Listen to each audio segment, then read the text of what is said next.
ડભોઈના કરાલીપુરા ગામે કેનાલ સૂકી રહેતા ખેડૂતો મુશ્કેલીમાં મુકાયા છે, જ્યાં ઘઉં તેમજ કપાસનો, તુવેરનો, મકાઈ, દિવેલામાં સુકાળો કે જ્યાં ખેડૂતો પોતાનો પાક બચાવવા માટે વલખા મારી રહ્યા છે।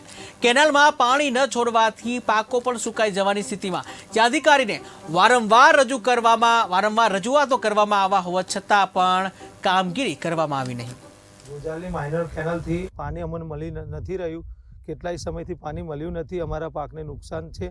જો કપાસ, તુવેરો, દિવેલા, મકાઈ, ઘઉં એ બધા પાક બગડી રહ્યા છે।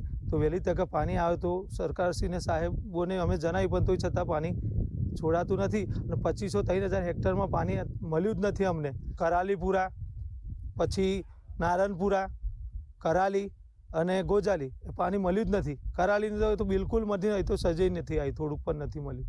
પાણીને તો શું કરવાના? અમે તો સાહેબોને રજૂઆત કરીએ કે મળે, એક પાણી અમને મળી જાય તો અમારો પાકને જીવત દાન મળે। 2500 હેક્ટર જેટલું જમીન છે, એટલામાં અમને નુકસાન થયું છે।